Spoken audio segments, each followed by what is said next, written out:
سامعین محترم، قابل قدر بھائیوں، دوستوں اور بزرگوں، تاریخ تحریک آزادی پاکستان کے حوالے سے انسان کو حقیقت سمجھنے کے لیے سب سے پہلے ہندوستان کی معروضی حالت کو سمجھنا بہت ضروری ہے۔ ہندوستان کی زمین یہ وہ زمین ہے کہ جس کے بارے میں محمد الرسول اللہ صلی اللہ علیہ وسلم نے اشارہ فرما کر بتلایا تھا کہ مجھے یہاں سے ٹھنڈی ہوائیں آ رہی ہے، دین کے بارے میں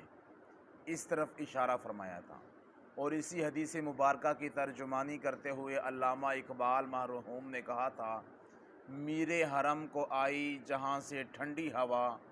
میرا وطن وہی تو ہے، میرا وطن وہی تو ہے۔ مقصد یہ ہے کہ آپ صلی اللہ علیہ وسلم نے اس طرف اشارہ فرمایا تھا، اور روز قرب قیامت غزوہ ہند جو ہوگا، سب سے بڑا معرکہ کفر اور اسلام کے درمیان، اس کی نشاندہی بھی آپ صلی اللہ علیہ وسلم نے انہی علاقوں کی طرف فرمائی تھی۔ صحابہ علیہم رضوان میں سے 25 صحابہ علیہم رضوان کی قبریں آج بھی ہندوستان میں موجود ہیں، جو صحابہ اولاً دین لے کر آئے، پھر ثانیاً مغلیہ خاندان سے پہلے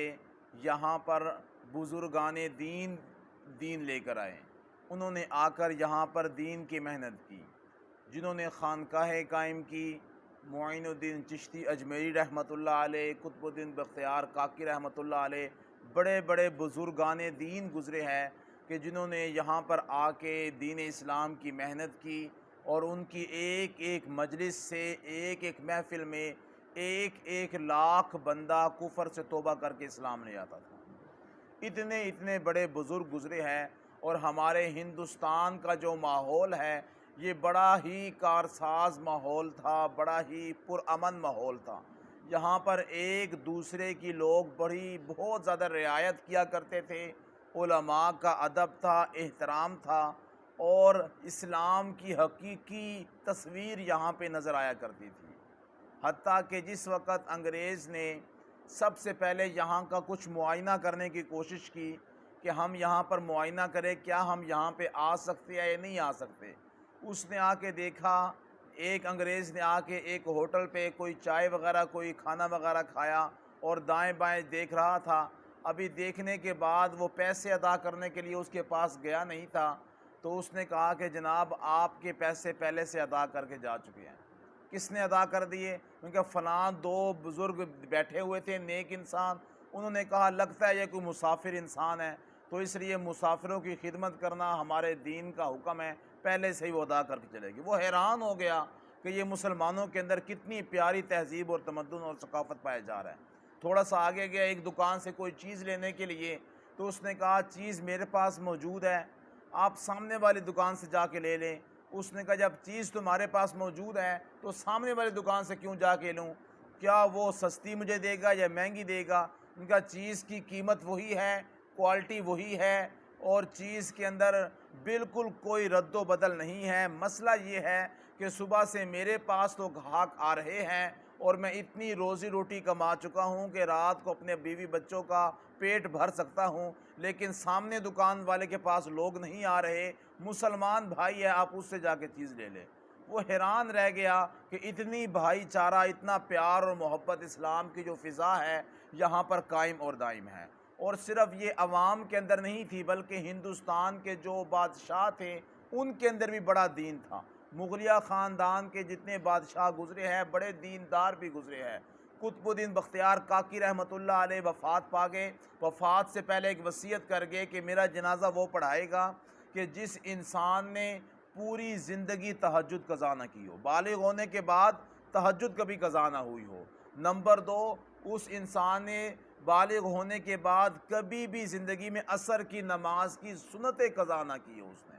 2۔ نمبر 3، اس نے پوری زندگی لقمہ حرام اپنی زبان پہ نہ رکھا ہو، جھوٹ نہ بولا ہو اس نے پوری زندگی۔ اور چوتھی چیز انہوں نے یہ بیان فرمائی کہ اس نے بالغ ہونے کے بعد سے لے کے اب تک کسی نامحرم غیر محرم عورت کے اوپر، اجنبی عورت کے اوپر نگاہ نہ ڈالی ہو کبھی۔ حضرت بختیار کاکی رحمۃ اللہ علیہ قطب الدین بختیار کاکی رحمۃ اللہ علیہ فوت ہو گئے، اور بختیار کاکی ان کو اس لیے کہتے ہیں، کاک فارسی کے لفظ کا زبان کا لفظ ہے، اور کاک کہتے ہیں فارسی میں روٹی کو۔ یہ چھوٹے سے تھے تو ماں نے ان کے ایمان بنانے کی کوشش کی، یہ اپنے مدرسے سے واپس آئے، ماں سے روٹی مانگی، ماں نے کہا روٹی میں نہیں دیتی، روٹی تو اللہ دیتے ہیں۔ اللہ کیسے دیتے ہیں؟ 2 نفل پڑھو، اللہ سے روٹی مانگو۔ 2 نفل پڑھے، اللہ سے روٹی مانگی، ماں نے روٹی بنا کے کھڑکی میں رکھ دی۔ چھوٹے سے تھے، انہوں نے کہا کہاں ہے اللہ نے دی ہے؟ انہوں نے کہا دیکھ لو۔ اللہ دیکھی، ڈھونڈا تو دیکھا وہاں پہ روٹی تھی، اور روٹی وہاں پہ کھا لی۔ ماں اس طرح روزانہ کرتی، بچہ مدرسے سے آتا، یہ بختیار کاکی رحمۃ اللہ علیہ، اور کہتے ہیں کہ روٹی اللہ دیتے ہیں، روٹی اللہ دیتے ہیں۔ 2 مہینے ہوئے اور ماں کسی کام چلی گئی۔ پہلے والدینوں کے جذبات کیا ہوتے تھے کہ ہمارے بچوں میں دینداری زندہ ہو جائے، اور آج ہمارے جذبات یہ ہے کہ ہمارے بچوں میں دنیا داری زندہ ہو جائے، بچپن سے کمانے والا ذہن بن جائے لوگوں کا۔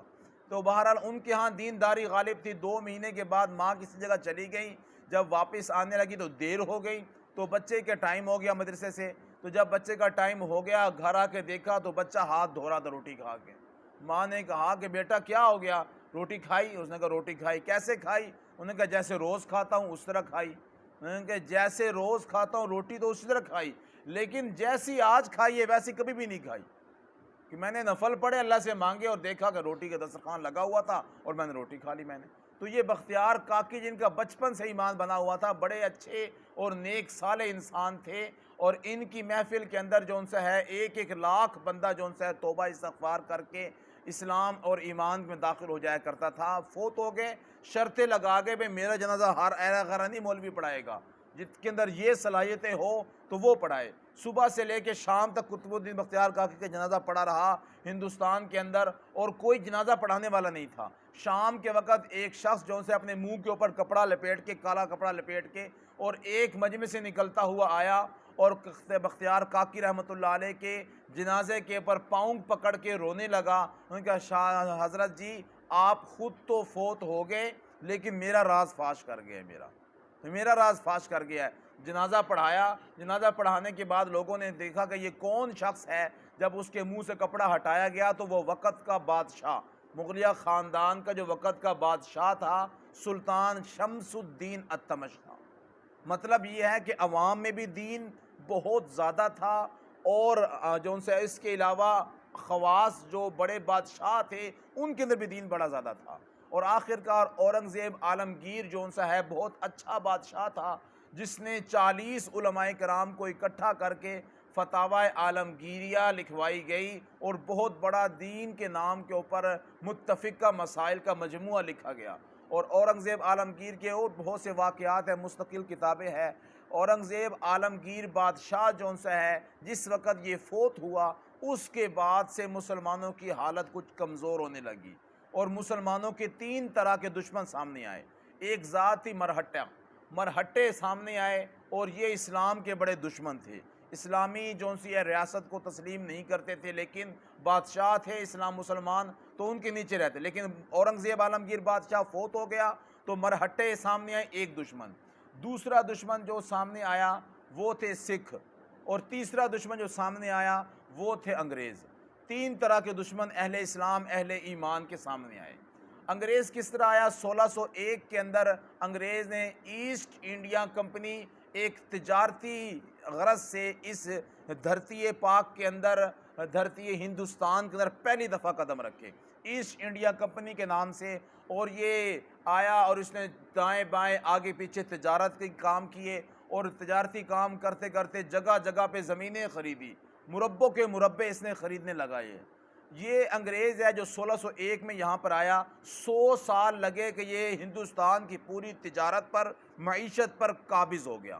اور پھر اگلے 100 سال لگے کہ ہندوستان کے پورے اقتدار پر قابض ہو گیا۔ تو 200 سال کے اندر انگریز ہماری پوری معیشت کے اوپر اور ہمارے سارے ملک کے ہندوستان کے اوپر مکمل طور پہ قابض ہو چکا تھا۔ 1601 کے اندر یہ کام اس نے کیا، آہستہ آہستہ تجارت کرتا رہا، لوگوں کو کوئی اس سے خطرہ نہیں تھا کہ تجارت کر رہے ہیں، زمینیں خرید رہے ہیں، مال کر رہے ہیں، لیکن آہستہ آہستہ جب تجارت بڑھتی گئی تو اس کے بعد 17ویں صدی کے اندر جو سا اس نے جا کے قبضہ کرنا شروع کر دیا مختلف علاقوں کے اندر، اور اس وقت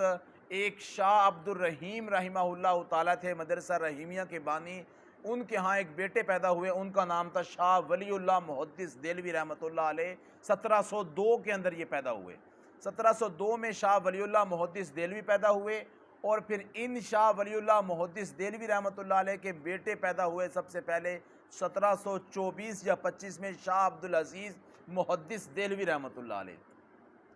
شاہ ولی اللہ محدث دہلوی رحمۃ اللہ علیہ یہ وہ انسان ہیں جنہوں نے ابتدائی دینی علوم ہندوستان میں حاصل کیے، اور پھر اس کے بعد حدیث کی سند حاصل کرنے کے لیے شیخ ابو طاہر قردی مدینہ منورہ مکہ مکرمہ تشریف لے گئے، وہاں سے سارے علوم حاصل کر کے یہاں پر تشریف لائے اور علوم حدیث آگے پھیلائے۔ آج بر صغیر پاک و ہند میں جتنے علماء اور ہزاروں لاکھوں کی تعداد میں شیخ الحدیث جو موجود ہے، جس سے بھی پوچھا جائے سلسلہ سند حدیث کا، تو وہ حدیث کی سند شاہ ولی اللہ تک پہنچتی ہے، پھر اس کے بعد اوپر آپ صلی اللہ علیہ وسلم تک پہنچتی ہے، تو ہر کسی کی سند وہاں سے ہو کے جا رہی ہے۔ شاہ ولی اللہ محدث دہلوی رحمۃ اللہ علیہ اور ان کے خاندان کا علمی کارنامہ یہ ہے کہ سب سے پہلے فتح الرحمن کے نام سے عربی زبان کے علاوہ سب سے پہلا ترجمہ شاہ ولی اللہ محدث دہلوی رحمۃ اللہ علیہ نے کیا، فارسی زبان میں قرآن کا۔ لوگ قرآن کو عربی پڑھا کرتے تھے، سب سے پہلا ترجمہ شاہ ولی اللہ محدث دہلوی نے کیا۔ پھر اس کے بعد ان کے بیٹے شاہ عبدالعزیز نے سب سے پہلی تفسیر عزیزی فارسی میں لکھی، اور پھر ان کے دوسرے بیٹے شاہ رفیع الدین نے دھرتی کائنات میں سب سے پہلا اردو کا ترجمہ کیا۔ پھر ان کے دوسرے بیٹے شاہ عبد القادر نے قرآن مجید کے اوپر موضح القرآن کے نام سے حاشیہ سب سے پہلے لکھا، اور چوتھے بیٹے شاہ ولی اللہ کے تھے شاہ عبد الغنی جو مجاہد بھی تھے، اور ان کے شاہ عبد الغنی کے بیٹے شاہ اسماعیل شہید رحمۃ اللہ علیہ جو شہید بالا کوٹ کہلاتے ہیں وہ تھے۔ تو شاہ ولی اللہ محدث دہلوی رحمۃ اللہ نے جب دیکھا کہ انگریز معیشت پہ تجارت پہ تو مستقل طور پہ قابض ہو چکا ہے 100 سال میں، اب دوسری صدی چل رہی ہے، یہ اقتدار پہ قبضہ کر رہا ہے، تو شاہ ولی اللہ محدث دہلوی رحمۃ اللہ علیہ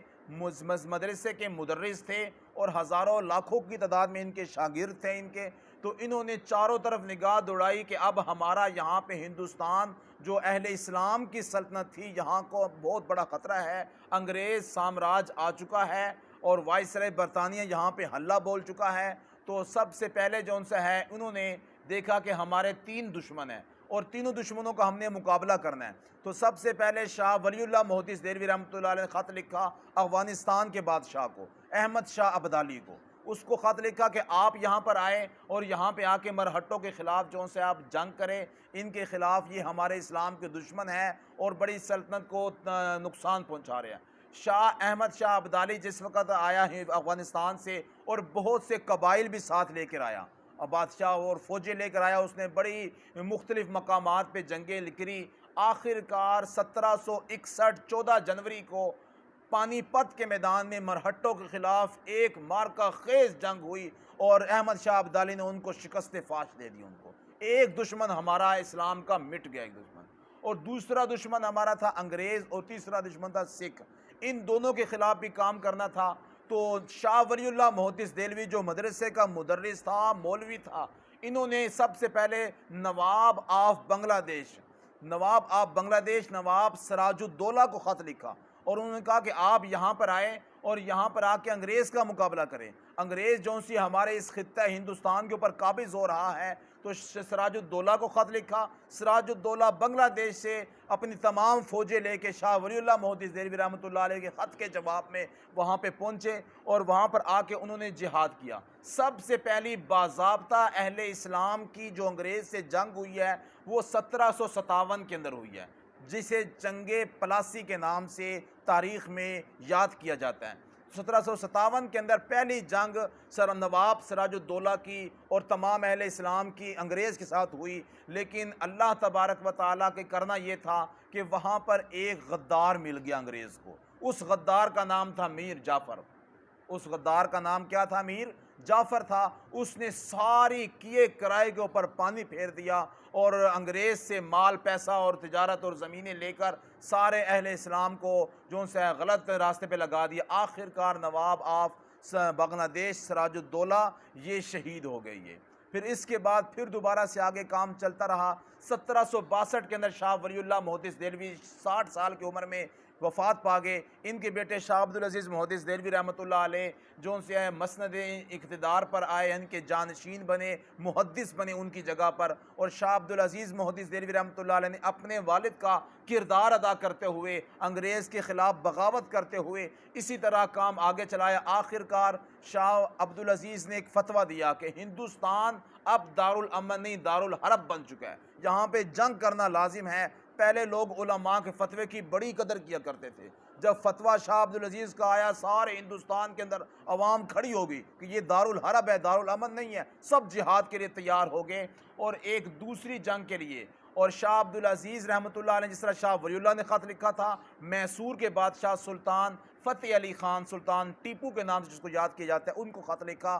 کہ آپ آئے، اور سلطان ٹیپو جو ان سے ہے مختلف محاذوں پہ انگریزوں سے پنگا لے چکے تھے، اور سلطان فتح علی خان میسور کے بادشاہ سلطان ٹیپو کو جب خط لکھا تو اس نے دائیں بائیں آگے پیچھے تمام اسلامی ریاستوں کو بھی خط لکھے، اور ٹیپو سلطان نے سلطنت عثمانیہ، خلافت عثمانیہ والے ان کو بھی کہا کہ یہاں پر ہندوستان میں ہمارے حالات خراب ہے۔ پھر ٹیپو سلطان بڑی بھاری تعداد کے اندر یہاں پر آئے اور تمام اہل اسلام، مجاہدین اسلام کو اکٹھا کر کے پھر دوبارہ سے انہوں نے ان کے خلاف جنگ کی، انگریز کے خلاف دوسری جنگ تھی 1799 کے اندر، جس وقت وہ جنگ کرتے کرتے اور بہت سے جگہوں کو فتح کرتے ہوئے آگے پہنچے تو وہاں پر بھی ایک غدار مل گیا۔ غدار مسلمانوں میں سے ہی تھا، میر جعفر بھی مسلمان تھا، اور یہ میر صادق جس نے سلطان ٹیپو کی غداری کی، یہ میر صادق جو سا تھا، یہ اس کے فوج میں شامل تھا، یہ مسلمان تھا، اس نے انگریز کی چاپلوسی کرتے ہوئے غداری کی میر صادق نے۔ آخر کار سلطان فتح علی خان، سلطان ٹیپو یہ شہید ہو گئے، اور اس وقت کا جنرل حارث جو سا تھا انگریز کا، وہ ٹیپو سلطان کی لاش جس کے اوپر خون لگا ہوا تھا سینے پہ دونوں پاؤں رکھ کے کھڑا ہو گیا، اب اسلام کا کوئی ہندوستان میں نام نہیں لے سکتا، ہندوستان ہمارا ہے، اور یہاں پر کرسچن ہو گئے، عیسائی ہو گئے، کوئی اسلام کا نام نہیں ہوگا۔ بڑے ڈٹائی کے ساتھ اس نے یہ بات کی۔ اس کے بعد پھر آخر کار ایک دفعہ تو جذبہ آزادی تھوڑا دبا، پھر 18ویں صدی شروع ہوئی 1799 کے بعد، اس میں پھر دوبارہ سے شاہ عبدالعزیز محدث دہلوی رحمۃ اللہ علیہ کے ایک شاگرد جو رائے بریلی میں رہتے، سید احمد شہید رحمۃ اللہ علیہ، ان سے کہا کہ آپ جہاد کے لیے تیار ہو۔ سید احمد شہید رحمۃ اللہ علیہ اتنے بزرگ انسان تھے کہ جس بستی میں جاتے تھے اس بستی کے سارے لوگ ان کے ہاتھ پہ بیعت کر لیتے تھے، بڑے ہی پاکیزہ انسان تھے۔ شاہ اسماعیل شہید رحمۃ اللہ علیہ وہ سید احمد شہید رحمۃ اللہ علیہ کے شاگرد تھے، انہوں نے پھر دوبارہ سے اکٹھے ہوئے اور جہاد کے لیے علم بلند کیا، اور انہوں نے کہا کہ ہم اپنے اس دشمن کا بھی مقابلہ کرنا ہے اور سکھوں کا بھی مقابلہ کرنا ہے۔ سید احمد شہید رحمۃ اللہ علیہ ہزاروں کا 40-50 ہزار کا لشکر لے کے وہاں سے نکلے اور بولان بلوچستان کی طرف پہنچے، اور بلوچستان سے افغانستان گئے، افغانستان کے لڑاکا قبیلے تھے ان کے درمیان صلح کرائی، اور پھر وہاں سے اکٹھے ہو کر سارے افغانستان کے قبیلوں کو اکٹھا کر کے پشاور کی طرف آئے، اور سکھوں کے ساتھ بڑے مارکہ خیز قسم کی جنگیں ہوئی۔ آخر کار ہمارا دوسرا دشمن، اس کو بھی اہل اسلام نے کاٹ کے رکھ دیا اور ان کو شکست دے دی، مرہٹے بھی شکست کھا گئے اور سکھ بھی شکست کھا گئے، اور سکھوں کو بھی انہیں خون سے نہلا دیا اہل اسلام، اہل ایمان نے۔ پھر اس کے بعد جو ان سے ہے کشمیر کی طرف اور بالا کوٹ کی طرف یہ نکلے، اللہ کو منظور ایسا تھا کہ وہاں کے لوگوں نے آخر کار ان کو شہید کر دیا، اور سید احمد شہید رحمۃ اللہ علیہ اور شاہ اسماعیل شہید رحمۃ اللہ علیہ شہید بالا کوٹ کہلائے۔ آخر کار یہ جو ان سے ہے جنگ آزادی اور تحریک آزادی اتنی شہادتوں کے بعد بھی یہ ختم نہیں ہوئی، اور 1831 کے اندر سید احمد شہید ہوئے تھے، اور 1831 میں شاہ اسماعیل شہید ہوئے تھے۔ 1831 کے بعد 1857 کی جنگ آزادی ایک بہت بڑی جنگ آزادی ہے، جس میں علماء نے کہا کہ اب ہمارا ایک ہی دشمن ہے، اور وہ ہے انگریز، جو وائسرائے برطانیہ کے نام سے پورے ہمارے انڈیا کے اوپر، متحدہ ہندوستان کے اوپر قابض ہو چکا ہے۔ ہندوستان اسلامی اسٹیٹ تھی اور یہ اسلامی اسٹیٹ ہی رہے گی، اس کو دوبارہ سے ہم نے اہل اسلام کے اوپر، اہل اسلام کی اسٹیٹ کے طور پہ آزاد کرنا ہے۔ تو علماء ننوتا، علماء فرنگی محل، علماء تھنا بھون، علماء دہلی، یہ سارے علماء اکٹھے ہوئے، اور ان سارے علماء نے اکٹھے ہو کے سارے لوگوں کو اکٹھا کر کے آخر کار انگریز کے خلاف مارکہ خیز جنگ کا اعلان کیا۔ یہ جنگ 1857 میں ہوئی۔ 1857 کی جنگ آزادی میں اہل اسلام کو بہت ہی بری طرح شکست ہوئی، اور شکست ایسے ہوئی کہ انگریز نے قتل عام کا حکم دے دیا، قتل عام کا، دلی سے لے کے خیبر تک جو ان سے ہر درخت کے اوپر علماء کی گردنیں لٹکانے کا حکم دے دیا۔ آخر کار 36,000 علماء کرام کو شہید کر دیا گیا کہ یہ علماء ہیں، یہ مولوی ہیں جو آزادی کا نام لیتے ہیں۔ ہم چاہتے ہیں کہ ان کو غلام رکھیں، اور اہل اسلام اہل ایمان کے جو رہبر و رہنما علماء ہیں یہ غلامی کا توق گلے میں نہیں ڈالتے، غلامی کا توق نہیں ڈال۔ یہ 300-400 سال سے لڑتے ہوئے آ رہے ہیں، یہ کہتے غلامی ہمیں برداشت نہیں ہے، آزاد تھے، آزاد ہیں اور آزاد رہیں گے ہم۔ اہل اسلام اہل ایمان کے یہ علماء اپنا کردار ادا کرتے رہے، اور آخر کار یہی ہماری بادشاہی مسجد کے گیٹ کے اوپر ایک پھانسی کا پھندا لٹکایا گیا، روزانہ 100 علماء کرام کو یہاں پہ پھانسی دی جاتی تھی۔ اور مسٹر ٹامسن اپنی کتاب میں لکھتا ہے، ہندوستان کی کہانی، مسٹر ٹامسن کی زبانی ایک کتاب ہے بہت بڑی، انگریز مورخ ہے، وہ کہتا ہے 40 علماء کرام کو ننگا کر کے جو 59-57 کی جنگ آزادی کے بعد آگ کے انگاروں پہ جلایا جاتا تھا، ان سے کہا جاتا تھا کوئی ایک یہ کہہ دے کہ میں انگریز کے سامنے غلامی کے لیے سر جھکاتا ہوں، نیچے میں سر جھکاتا ہوں میں، اور میں 1857 کی جنگ آزادی میں شریک نہیں تھا، میں بغاوت کا اعلان نہیں کرتا۔ کہتے ہیں کہ میں ایک جگہ پہ گیا، مسٹر ٹامسن مورخ تھا، کہتے ہیں مجھے گوشت کے جلنے کی بو آئی، دیکھا کہ جنگل کی طرف تیز آگ لگی ہوئی ہے، اور وہاں پہ 40 یا 30 علماء کرام کے کپڑے اتارے ننگا کر کے ان کو آگ کے اندر پھینکا جا رہا ہے، آگ کے اندر پھینکا جا رہا ہے، اور وہ جل رہے ہیں، اور دوسرے علماء کرام کو سامنے کھڑا کیا ہوا ہے۔ ان کا حال دیکھ لو، تمہارا حال بھی یہی ہوگا، بغاوت انگریز کا نام ختم کرو، غلامی کا توق ڈال لو۔ انہوں نے کہا نہیں، ہم آزاد تھے، آزاد ہیں اور آزاد رہے گے ہم کسی کی غلامی نہیں کرتے، ہم غلامی اللہ کی کرتے ہیں۔ اس لیے کہ میں نے کل بھی عرض کیا تھا، غلامی یہ ہے کہ اللہ کے احکامات کے اوپر آ جانا، بندے اللہ کی بندگی کرے یہ آزادی ہے، بندے بندوں کی بندگی کرے یہ غلامی ہے۔ یہ غلامی کو برداشت کرنے کے لیے وہ بالکل تیار نہیں تھے۔ آخر کار ان کو اس طرح شہید کیا گیا، اور بڑے بڑے شیخ الحدیث علماء کو شہید کیا، اور مدارس جو ان سے انگریز نے کہا بلڈوز کر دیے جائے، مدارس سارے ختم کر دیے گئے، مساجد ختم کر دی گئی، اور 3.5 لاکھ نسخے مسلمانوں کے گھروں میں گھس گھس کے انگریز نے نکال قرآن پاک اکٹھے کیے اور سب کو جلا کے راکھ کر دیا۔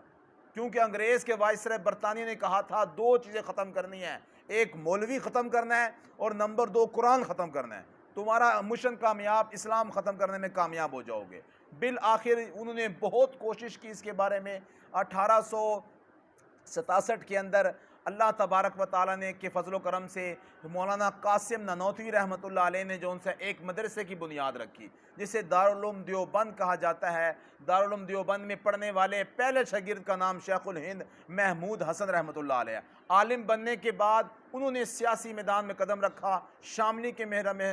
محاذ پہ گئے، تحریک ریشمی رومال بڑے زور و شور کے ساتھ چلائی، یہ ساری جنگیں انگریز کے خلاف تھی۔ بالآخر پکڑے گئے، اور انگریز نے ان کو مالٹا کی جیل میں ڈال دیا، کالا پانی کی جیل میں ڈال دیا، اور جعفر تھانیسری اور بڑے بڑے علماء تھے جن کو کالا پانی کی جیلوں کے اندر رکھا گیا، اور آخر کار جس وقت وہ واپس آئے وہاں سے، پھر انہوں نے وہی آزادی کا نام لیا۔ اور شیخ الہند رحمۃ اللہ علیہ جو ان سے ہے، جس وقت ان کے شاگرد جو ان سے تھے، انور شاہ کاشمیری رحمۃ اللہ علیہ، مولانا حسین احمد مدنی رحمۃ اللہ علیہ، مولانا اشرف علی تھانوی رحمۃ اللہ علیہ، علامہ شبیر عثمانی رحمۃ اللہ علیہ، مولانا عبید اللہ سندھی رحمۃ اللہ علیہ، یہ سارے ان کے شاگرد تھے شیخ الہند کے۔ انہوں نے جو ان سے ہے سارے پاکی ہندوستان کے اندر پھیل کر آزادی کی شمع جو ان سے ہے روشن کی۔ بالآخر اللہ تبارک و تعالیٰ کے فضل و کرم سے یہ اپنی کوششوں میں کسی طرح کامیاب ہوئے۔ انگریز نے دوسری کوشش یہ کی کہ اپنی طرف سے مال پیسہ لگا کے اہل اسلام کا جو آپس کا اتحاد تھا اس کو خراب کرنے کے لیے فتنہ قادیانیت کو پروموٹ کیا، ایک بہت پیسہ لگا کے لوگوں کے ایمان کو خراب کیا جائے، اور فرقے بازی لوگوں میں پیدا کی، کوئی فرقہ بنایا، کوئی پیسے دیے باقاعدہ مولویوں کو، 17 لاکھ روپے کی تھیلیاں دی کہ تم یہاں پہ فرقہ پھیلاؤ، یہاں پہ نور بشر کے مسئلے کھڑے کر دو، یہاں پہ آمین جہر بالجہر کے مسئلے کھڑے کر دو، ہاتھ اوپر نیچے باندھنے کے مسئلے کھڑے کر دو۔ یہ سارے کے سارے 57 کی جنگی آزادی کے بعد ہوئے ہیں، تاکہ یہ آپس کی لڑائیوں میں پھیل جائے اور ہماری طرف رخ نہ کرے، ہماری طرف، کیونکہ سیانے کہتے ہیں کہ تقسیم کرو اور حکومت کرو۔ انگریز نے یہی کہا، تقسیم کر دو ان کو فرقوں کے اندر، تفرقوں کے اندر، اور اوپر سے حکومت کرتے رہو ان کے ساتھ۔ لیکن بہرحال وہ اس مشن میں کہاں تک کامیاب ہوا کچھ تو کامیاب ہوا، لیکن آخر کار ہمارے مولانا اشرف علی تھانوی رحمۃ اللہ علیہ نے سب سے پہلے پاکستان کا تصور پیش کیا۔ آج لکھا جاتا ہے کہ 1930 کے اندر تصور پیش کیا علامہ اقبال نے، لیکن اگر ہم تاریخ کا مطالعہ کریں حقیقت کے ساتھ تو 1927 کے اندر مولانا اشرف علی تھانوی پاکستان کا تصور پیش کر چکے تھے، نمبر ایک۔ اور 1929 کے اندر چودھری رحمت علی نے پاکستان کا تصور پیش کیا، اور 1930 کے اندر خطبہ اعلیٰ آباد کے اندر علامہ اقبال نے تصور پیش کیا۔ تو مصور پاکستان تو علامہ اشرف علی تھانوی رحمۃ اللہ علیہ ہے، مصور پاکستان تو چودھری علی رحمت علی ہے، لیکن یہ لوگ جو سا پس پردہ تھے اور یہ لوگ خانقاہی لوگ تھے یہ لوگ، لیکن جو ان سے علامہ اقبال تھے یہ دنیاوی علوم کے اعتبار سے بڑے تھے اور ان کی باتیں اوپر تھی۔ قائد اعظم بھی دنیاوی علوم کے اعتبار سے بڑے تھے، جو انگریزوں کے ساتھ میٹنگیں کرتے تھے، بات کرتے تھے، محفلیں میں اپنا مطالبے رکھتے تھے، انگریزوں کی عدالتوں میں جاتے تھے، تو بہرحال اوپر نام ان کا تھا۔ تو بہرحال علماء حق نے محنت کی، اور قائد اعظم محمد علی جناح مرحوم رحمہ اللہ تعالیٰ کو جس وقت لوگوں نے کہا کہ علماء تو آپ کے ساتھ ہیں نہیں، تو مولانا اشرف علی تھانوی کے بارے میں قائد اعظم نے کہا کہ میرے ساتھ ایک ایسا عالم ہے، اگر پوری ہندوستان کے علماء کو ترازو کے ایک پلڑے میں رکھتے جاؤ اور ایک عالم کو ایک پلڑے میں رکھا جائے تو وہ عالم بھاری پڑ جائے گا۔ اس عالم کا نام مولانا اشرف علی تھانوی رحمۃ اللہ علیہ ہے۔ آج ہم دیکھتے ہیں قائد اعظم کی تصویریں، اس کے اوپر ایک جناح کیپ ہے، یہ جناح کیپ نہیں ہے، یہ جناح کیپ اس کو بعد میں نام ملا ہے، یہ تھی شاہوں کی بادشاہوں کی کیپ، بادشاہوں کی ٹوپی۔ ہندوستان میں جو بادشاہ تھے وہ اس طرح کی ٹوپی پہنا کرتے تھے، اور اسی طرح جو ان سے ہیں اشرف علی تھانوی رحمۃ اللہ علیہ بھی اس طرح کی ٹوپی پہنا کرتے تھے۔ اور اشرف علی تھانوی کے پاس جب قائد اعظم ملنے کے لیے آئے اور اپنا تصور پیش کیا کہ ہم بھی آپ کے طرح ہی ہے، ہم بھی الگ ریاست کے متقاضی ہے، دو قومی نظریے کے اوپر محنت کر رہے ہیں، تو اس وقت انہوں نے کہا کہ آپ تو قائد ہیں، اللہ آپ کو جو ان سے ہے اس کے اوپر فتح نصیب فرمائے۔ تو انہوں نے اپنی ٹوپی اتار کے، یہ قائد اعظم جو ٹوپی پہنا کرتے تھے، یہ جناح کیپ قائد اعظم کے سر پہ رکھی تھی، سر پہ رکھی تھی۔ چلے آپ انگریزی پڑھ کے آئے ہیں، آپ کے چہرے پہ داڑھی نہیں ہے، انگریزی تعلیمات آپ کے پاس ہیں، لیکن آپ کے سر پہ یہ ٹوپی رکھتا ہوں جناح کیپ، یہ بادشاہوں کی ٹوپی ہوا کرتی تھی، بڑے بڑے علماء پہنا کرتے تھے، تو یہ کیپ ان کے سر کے اوپر اشرف علی تھانوی رحمۃ اللہ نے رکھی تھی۔ پھر بالآخر علماء کرام پھر محنت کرتے رہے، اور مولانا شبیر عثمانی رحمۃ اللہ علیہ یہ پورے ہندوستان کی مسجد مسجد کریا کریا نگر نگر جا کے انہوں نے وہاں جا کے مسجدوں میں محنت کی اور لوگوں کو جا کے ابھارا الگ سلطنت کے لیے، الگ دو قومی نظریے کی بنیاد کے اوپر۔ اور مولانا عبید اللہ سندھی یہ ترکی میں گئے، عبید اللہ سندھی رحمۃ اللہ علیہ ملائیشیا میں گئے، عبید اللہ سندھی رحمۃ اللہ علیہ افغانستان میں گئے، دوسرے ملکوں میں جا کے اہل اسلام اہل ایمان کی جو ان سی بات کی انہوں نے، اور اہل اسلام اہل ایمان کی بات کر کے لوگوں کو دو قومی نظریے کی بنیاد کے اوپر کھڑا کیا۔ بالآخر جس وقت 1947 کے اندر ہمارا پاکستان مارز وجود میں آیا تو دو جگہ پہ اسلامی جھنڈا لہرایا گیا پاکستان کا، تو شبیر عثمانی رحمۃ اللہ علیہ جو علامہ تھے ان کو قائد اعظم نے اس لیے جھنڈا پکڑایا تھا کہ پیچھے 300-400 سال کی محنت جو لوگ کر کے آئے ہیں وہ یہی تو علماء ہیں، اس لیے ان کے ہاتھ میں جھنڈا دیا کہ ان کے یہ کارنامے ہیں، اور ہم نے تو صرف آخری 10-20 سال کے اندر انگریزی بول کے انگریزی عدالتوں میں جا کے یہ کارروائی کر کے ہم نے الگ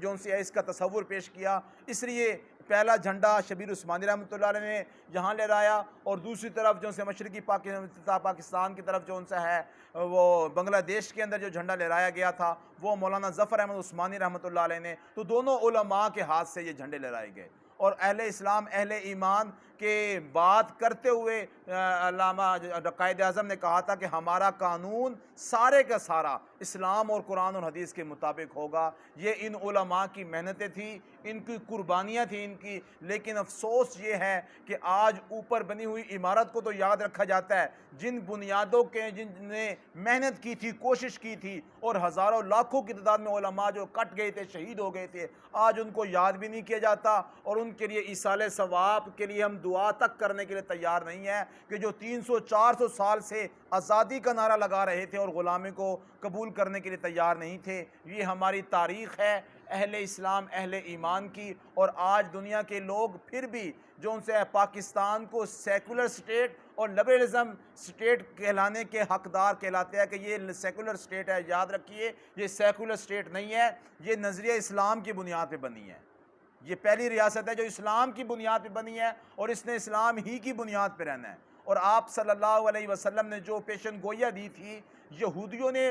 1947 کے ایک سال بعد ہی یہودی اسٹیٹ کیوں بنائی اسرائیل کے اندر؟ وجہ یہ تھی کہ یہودی بڑے عالم لوگ تھے، ان کو ساری تاریخ پتہ ہے اور ساری ان کو علوم قرآنیہ سے واقف ہے۔ انہوں نے کہا کہ یہی سارے علاقے ہیں جہاں سے آپ صلی اللہ علیہ وسلم نے فرمایا تھا فوجیں اٹھے گی اور جہاد ہوگا اور لوگ اٹھیں گے، تو یہ سارے خراسان، ہند اور سندھ کے علاقے ہیں، تو یہیں سے جو سے یہودیوں کو شکست فاش بھی دی جائے گی۔ تو اس لیے انہوں نے الگ سے اسٹیٹ بنائی تاکہ اسلام کا راستہ روکا جائے۔ لیکن اللہ تبارک و تعالیٰ نے ہمیں آزاد مملکت دی۔ اللہ تبارک و تعالیٰ اس کے اندر محنت اور کوشش کرنے والے ہر فرد اور کس اور ناقص کو، چاہے وہ پڑھا لکھا تھا، چاہے عالم تھا، چاہے جو بھی تھا، جو شہادتیں اور جو انہوں نے قربانیاں پیش کی، اللہ ان کی قربانیوں کو اپنی بارگاہ عالی میں قبول و منظور فرمائے۔ اور اس کے علاوہ بعض علماء، مولانا حسین احمد مدنی رحمۃ اللہ علیہ، حافظ ضامن شہید رحمۃ، بڑے بڑے لوگ تھے جنہوں نے مخالفت بھی کی۔ ان کی مخالفت بھی ایک ضابطے کے تحت تھی۔ وہ کہتے تھے متحدہ ہندوستان اسلام کا تھا، اور 300-400 سال کے بعد ہم کس طرح کٹ کے چھوٹی سی جگہ لے کے الگ ہو جائیں، چھوٹی سی ایک سلطنت لے کے الگ ہو جائے، ہم پورے ہندوستان کے اوپر اسلام ہی کو لاگو کریں گے۔ ہم ہندوستان کے اندر 25 صوبے ہیں، ہمارے پاکستان کے اندر 4 صوبے ہیں۔ وہ کہتے ہیں اتنی چھوٹی سی جگہ لے کے ہم کیسے الگ راضی ہو جائے؟ متحدہ ہندوستان، مغلیہ خاندان، صحابہ کی قربانیاں، یہ سب اسلام تھا یہاں پہ، پھر دوبارہ سے پورے کو اسلام ہونا چاہیے۔ دوسرے علماء نے کہا کہ یار اتنا کچھ بڑھ چکا ہے، تو آپ جو جتنا کچھ مل رہا ہے تھوڑا سا پاکستان، یہ تو لے لیں، پھر اس کے بعد ہم یہاں سے کام کریں گے۔ اللہ تبارک و تعالیٰ فضل و کرم سے اللہ نے وہ حصہ جو انگریز نے، وائسرائے برطانیہ نے جو سا بالکل ناکارہ سمجھ کے دیا تھا، ریگستانی علاقہ، پہاڑی علاقہ اور جنگلی علاقہ، اللہ نے اسی سے ہمارے لیے معدنیات اور خزانے نکال دیے۔ آج دنیا کے اندر گیس نہیں ہے، ہمارے ہاں گیس بھی موجود ہے۔ ہمارے ہاں بڑے بڑے ترقی یافتہ ممالک کے اندر معدنی ذخائر نہیں ہے، ہمارے پاس معدنی ذخائر ہے، تانبا، لوہا اور بڑی بڑی چیزیں نکل رہی ہے، جس کو نکالنے کے لیے ہم دوسرے ملکوں کو بلاتے ہیں کہ یہاں سے نکالو چیزیں۔ اتنے اللہ نے خزانے یہاں پہ چھپا رکھے ہیں۔ اللہ تبارک و تعالیٰ صبح قیامت تک ہمارے اس وطن عزیز کو قائم اور دائم رکھے، اور اللہ تبارک و تعالیٰ ان شہداء قربانیوں کو قبول فرمائے۔ 3 دفعہ سورۃ اخلاص اور 1 بڑا فارس